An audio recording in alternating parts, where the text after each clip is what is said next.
Hey friends! Welcome to the Drug Prevention Power Hour, where we empower leaders in youth drug prevention. After creating a student-led movement hosting epic drug-free events across the nation, your host, Jake White, dedicated himself to making the prevention field more fun, impactful, and relevant for today's youth. So if you're in education, counseling, public health, prevention, or just a caring adult looking for strategies to protect your kids, we hope you subscribe and learn from every show. Coming to you from Jake White and his team at Vive 18, enjoy this episode of the Drug Prevention Power Hour. Welcome to the Drug Prevention Power Hour. Now, it says this podcast is hosted by Jake White, but in case you missed it, I'm not Jake.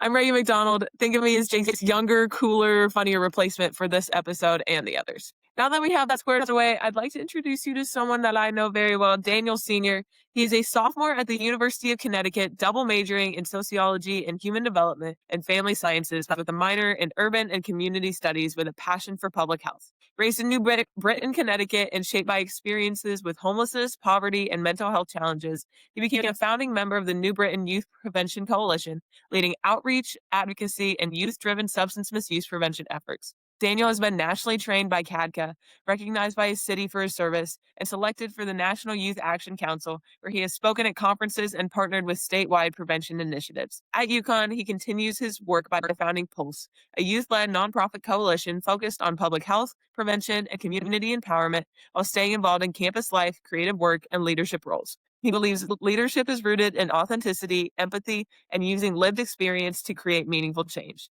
He plans to continue his leadership journey by pursuing a Master of Public Health after undergrad. Everyone meet Daniel. How are you today? Good. How are you? I'm good. It's been a while. It has literally. It's been 2 years since I've seen you last in person, but it's good to see you on my computer screen. Yeah, that's crazy. Very thankful for Zoom calls, I guess. So as we get started with this, I know you just gave a little intro, but tell me, give me one cool fact about you, one uncool fact about you. Oh, okay. One cool fact about me is that, I don't know what's considered cool. I have a YouTube channel that I started recently. That's pretty cool. I'm looking to get more active on there. I'm gonna post more content, like more prevention related content. So that's coming up hopefully this next year when I have more time. And one uncool fact about me is that I played volleyball all of my life, and now I play on the UConn club. So that's really cool. But I guess that's not that cool. I don't know what's uncool. I love sleeping. I nap all the time. That's uncool. Yeah. I don't think that's uncool. I don't think that's uncool at all. Okay, I am so excited for this. All right, let's just dive right into it. So, how did you first get involved in prevention field, all that jazz? Yeah. So like you mentioned in my little spiel, I'm from New Britain, Connecticut, and so we are a low-income town with a major population. And so I was a part of this after-school program in my middle school, and then I guess one of the staff members recognized me as a good leader, I guess you could say, and so then she recommended me to be a part of this program, which I think was first called the New Britain Youth Leadership Council. And it was just a bunch of people from like various schools in New Britain who had strong leadership potential. And then right around the time where COVID hit, the government shoved a bunch of funding at us to kind of focus on the opioid epidemic. And so that's kind of where the New Britain Youth Prevention Coalition came into play. We kind of shifted our focus from less leadership to more prevention work and prevention effort, and with opioids and substance abuse and marijuana and vaping and alcohol and all of that. And so that's kind of where it started. I was first just picked as like a teacher's pet who was a good leader, and then I somehow became prevention specialist after that. Okay, I love that. I kind of like exact same thing happened to me. Like just kind of like, it's just cool to think like you kind of things sometimes just fall in your lap. And I don't want to speak for you, but at least in my case, like I had no idea how far this was going to go. Like I never would have thought that like being picked by my teacher, like my freshman year of high school, would have like blossomed into me meeting Daniel Sr. Like, yeah, like those are just things that like, it kind of all just happens and you don't realize like how amazing it is and like what a blessing it's been until like you can kind of stop and look back at it. Like, because sometimes it does feel like work, but honestly, like it's so cool. Sorry, that was my little tangent. I'll get back to it. No, I agree with everything you said. So you talk about like it really stemmed from like leadership, and you guys kind of changed it to be more opioid epidemic and substance misuse because of kind of the population you were working with within your town, right? Okay, so those are kind of heavy topics for sure. Like not necessarily something people really want to talk about. Something that's very like it's not something lighthearted to work on. And I'm just gonna make a little assumption that it's not always the most fun to like surround yourself with that sort of like having to think about it all the time. There's so much like, and then there's the homelessness aspect of it when I was homeless and trying to prevent that as well. I'm like, oh my gosh, there's so much that we can't fit in the span of 30 minutes, but one day.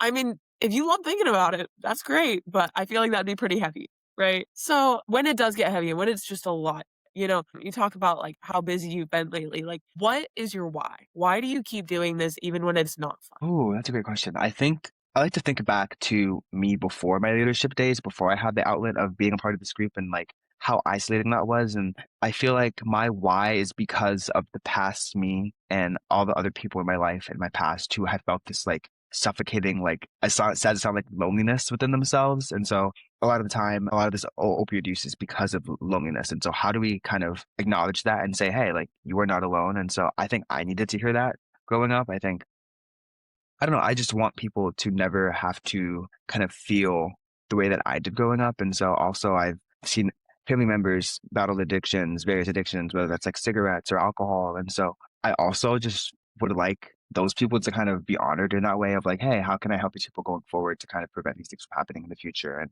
yeah, I also just think that we all need someone to talk to and we all need some good friends in our lives. So I'd love to be that friend for people who are going through something. So that's kind of my why. Oh, wow, I love that. I feel like there's so much we can unpack here. I just feel like that's a very like selfless why, very much like I would expect nothing less from you, but at the same time, like, I mean, it's true. Like from the very little time that like I actually met you in person, like I very much would expect this like wanting to help other people, that's just kind of who you are. And so I hope that like through this work, you don't necessarily feel that loneliness all the time anymore. But I mean, it is kind of like, it's a hard field to be in and it's not easy. And I think that your viewpoint and wanting to honor people that have struggled is it's a very selfless and compassionate way of thinking about it. And I think that's what it's all about, you know? Yeah, I think because there's no one in this field is doing it for the money. No one here is doing it for the like. No one's doing it for any other reason besides like they all have a why as to why they're doing this work, and so I think that's what is important about the prevention field. Yes. It's a very like people-centered field. Like it's all based around like wanting to help other people and make sure that like no one else goes through the same things maybe you have or like someone has. And I think back to like, at CADCA they have like that opening plenary with like everybody. We did quite a lot, which surprises a lot of people considering like the background that we come from. But I think I don't know, it's crazy to think about. But luckily I have this right next to me. This is like our year in review kind of sheet of all the things that we did during the year of 2024, which is really nice that this is here because I would have not remembered everything. But here the list here is like we had a limit access campaign. So that campaign kind of highlighted how youth are accessing drugs, alcohol, substances, and kind of using that to kind of further our initiatives to prevention. So you found that a lot of people are getting alcohol from home. They're getting drugs and vapes from their friends. And from their sisters and brothers and their family members. And so we kind of used that knowledge to kind of target our initiatives that way. So we started making PSAs. We filmed around 3 or 4 PSAs that year, focusing on various topics like how to stay safe at parties. And we talked about like Narcan. We had a Narcan campaign, I can, you can, Narcan, very, very catchy and very memorable. And we started a peer-to-peer education program in the middle school program in the middle schools in our city where basically people who were caught doing vaping in the bathroom, instead of getting suspended, they would then come to our program every Thursday, and we would like talk to them about how to navigate stressors in their lives. I'll talk to them about the effects of vaping on their health and on their well-being and on their mental health. And so, yeah, we showed them those like really nasty pig lungs that are like pink and black. And they were like, oh, can I touch it? And they were like, if you want, but it smells kind of bad.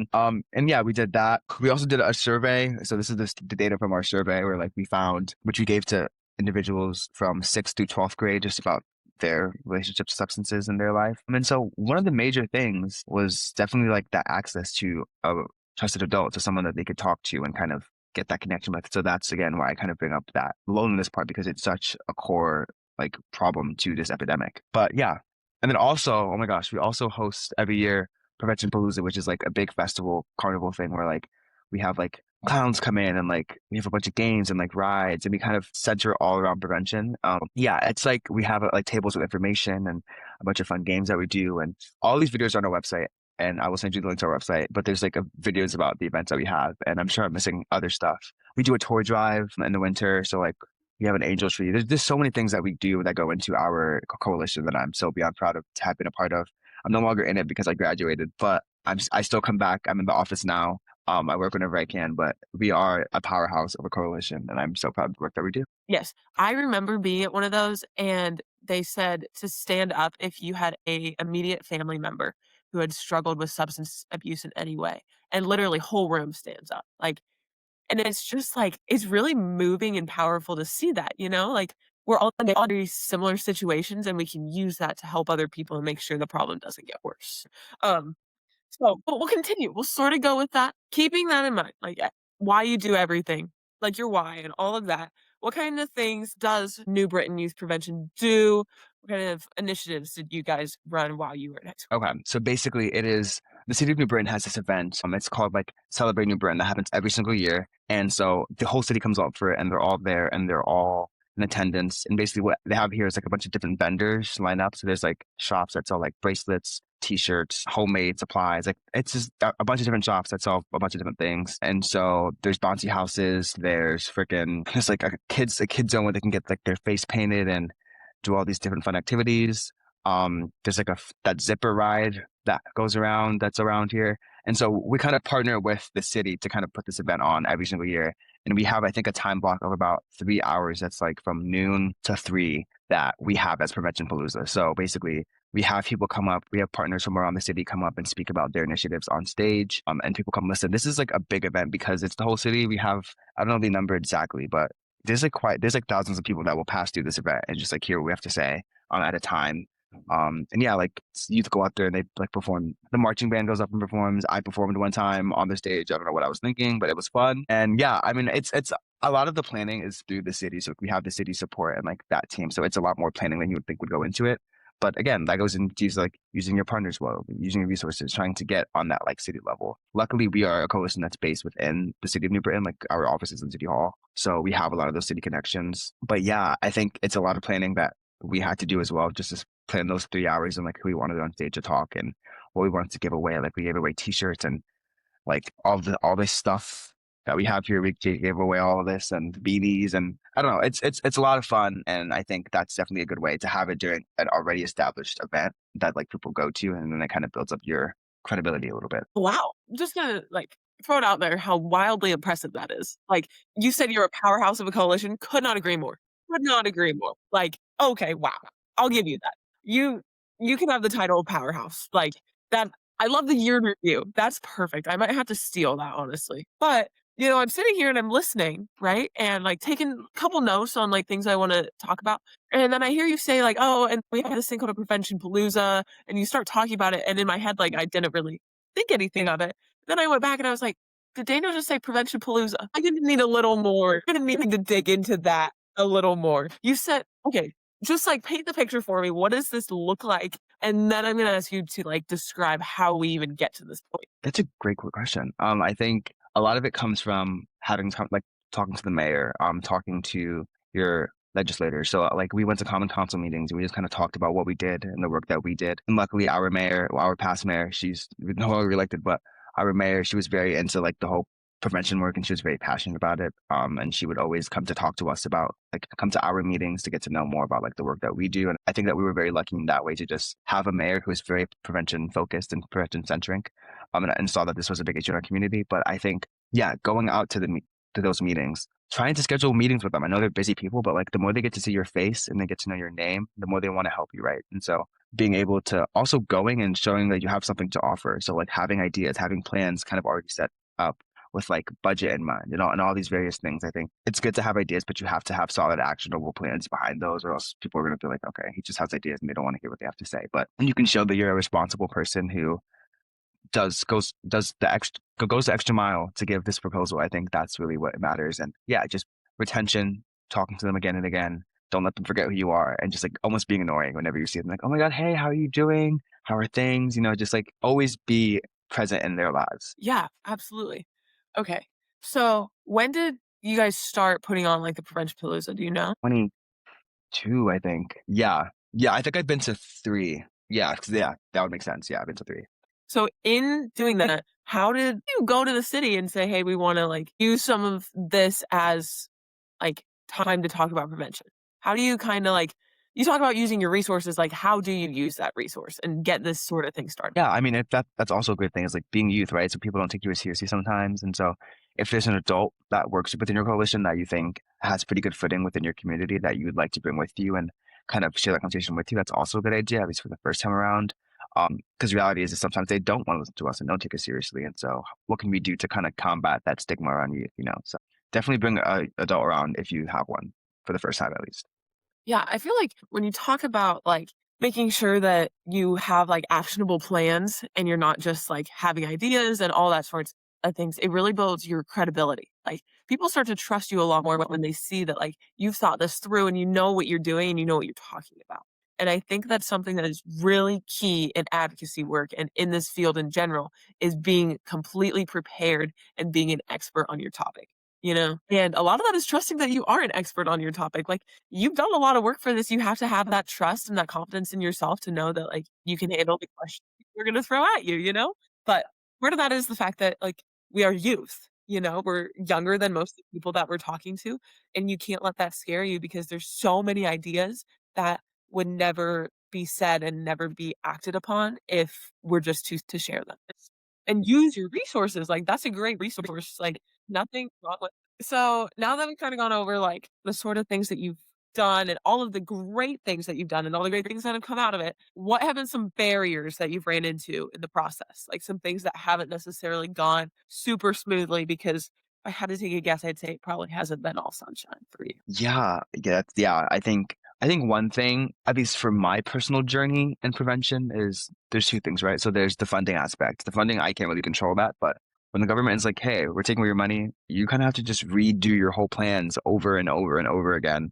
And I'm sure you faced that multiple times, but that is a big thing. But you have to understand that that isn't something you can control. And so you just start thinking, well, okay, what can we control, right? We can have events that don't cost as much. We can have free events. We can have different things that are still impacting these population but are meaningful. And so that's definitely been a barrier of like, how do we kind of, when we have this big idea that's perfect and great, and then something else just kind of takes it, how can we revamp that idea to the best it still can be? And so that's definitely one challenge I have. And then I think the other challenge that I've had personally is finding like-minded leaders. I think this field, like we said, is very niche and specific. And so a lot of youth aren't really thinking about the things that we're thinking about. Right? They're not thinking about the whole like prevention aspect, and they're not thinking about not drinking because they're college age, and that's like a part of the stigma of being in college, right? It's like doing all of this. And so I think a lot of the time it's been very isolating of like doing this work and being like, am I doing the right thing? Like no one else around me is focused on these really big issues. No one else is putting in as much time and effort into things that they care about as I am.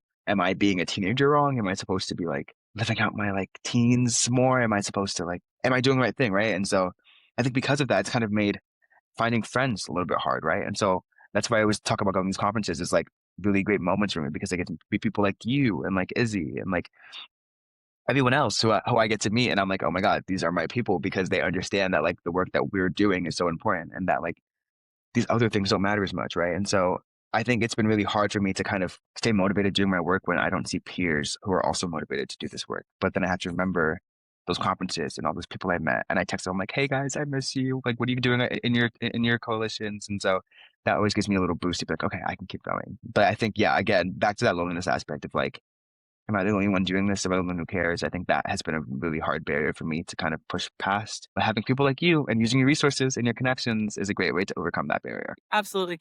I would say that like I totally agree with like not being able to find those peers. Like it's really hard. Like especially when you get like super involved in this to be able to find people who think the same way can kind of support you and uplift you. It's also something hard to explain at times. Like I don't know if you feel that, but like now like going into college when I'm like, oh like yes I work for this company and like I kind of do prevention work. No one really understands that because they haven't like been around to like see it unfold. And so like I would definitely say though that like the friendships I have because of this are some of the like greatest friends I've ever met. They're people that like I wouldn't trade for the world. Like I haven't seen you in 2 years and like I feel like I could talk to you for hours just like off of random things. Like and those relationships, at least for me, that's kind of my why. It's just like the people I've been able to meet and the friendships I've been able to build. Okay, so besides friendships, relationships, whatever. How has being involved in prevention and in this field in general, how has that been good for you? What skills do you feel like you've developed? How's it changed you as a person? Let's dive into that. Yeah, I mean, in so many ways, I think I am the person I am because of prevention, right? And so I think growing up, I always knew that I had like something sort of kind of different about me. I was always told I was like older than my age. Like I acted like I was like in my 30s and I was like 8 years old and all that stuff. And I was like, okay, like great, but like what does that mean, right? Like what do I do with that information? What do I put that into? And so being able to find adults who kind of understood that and kind of use that to push me and to kind of make me think a little bit harder did wonders for my intellectual capabilities. So it kind of made me feel smarter growing up. It also gave me great public speaking skills, right? And so speaking at events like Prevention Palooza and speaking with Common Council members and having these PSAs that were filmed and like shown in the schools and like all of these different things, it kind of just builds you up as a leader, which I think is the most important part. And just as an individual, right? You kind of learn, again, like this work is selfless. And so you can't be a selfish person with this work. You can't be judgmental. Everyone else has a different story, a different why, or a different how they got into the place that they are now. And so leading with love and compassion has been a big thing for me. I think before this work, I was a lot more selfish. I kind of mainly cared a lot about myself. And I thought, like, well, my life sucks, but like, no, like other people's lives also suck. Like, you can't just think that everything revolves around you all the time. And sometimes you're like, hey, my life sucks, but like I can control that, right? And so think about what you can control as well. And yeah, it's kind of just gave me like this different point of view of how I view life and how I view my life. And so I really am focused on and being intentional with my words and my actions, the things I do, the things I say, who I'm friends with. It's made me be very appreciative of a lot of things in my life. And yeah, I don't know. It's just been a really cool thing to experience because people in this field are very like-minded. And yeah, I don't know. It's just been a very, very cool and pivotal thing for like my growth as a human being and as a leader and as a student and all these other things. Like I'm majoring now in like sociology to kind of get that social perspective as to why substance abuse affects so many people today. There's so many different things I can go on about as to how it's affecting me, but I've gained networking skills, public speaking, planning, advocacy. Literally, if you name it, I probably gained it doing this work in some way, shape, or form. So it is a field I recommend so many people get into if they can. But that's the thing too, is like, yeah, like I'm such a proponent of like everything happens for a reason, and like that's why I'm not stressed about my futures because I know everything will work out, right? You have to believe that things will work out, and then they will. You have to trust yourself and realize that like you value yourself enough to let yourself believe that you're a person deserving of good things happening to you, and so. I think that's kind of where this whole first started. It's like believing in myself and having other people believe in me when I didn't believe in myself. Wow.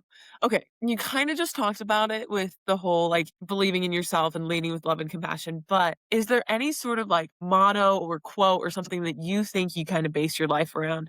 This isn't super related to prevention. It's just something I like to ask. Okay, I think I have a few different ones. I'm still working on like getting my signature quote because I feel like there's a lot that I have in mind. I'll put like up my notes app because I have different quotes that I like to live by. But the first one I think of is like, we're all on our own journey, right? And so kind of not comparing yourself to other people's experiences and kind of realizing that like, hey, like you have the capability to kind of dedicate your life to if you want to dedicate your life to.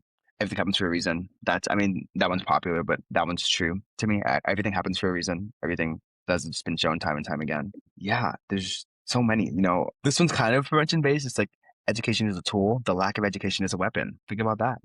Yeah, I mean, that one's cool. Yeah, I think, okay, this one too is big for kind of in that same topic, but it's hard to understand others when you don't understand yourself. I think that is also something that's big to kind of think about is like a lot of the work you do kind of comes from this within feeling of yourself. So if you don't understand yourself, how could you understand others? Kind of like if you don't love yourself, how could you love others? Same thing, but like on a little deeper level. Yeah. To close us out, because this could go on forever. This has been perfect. Before we close out, I want to say for the first time, I'll say it again in a little bit.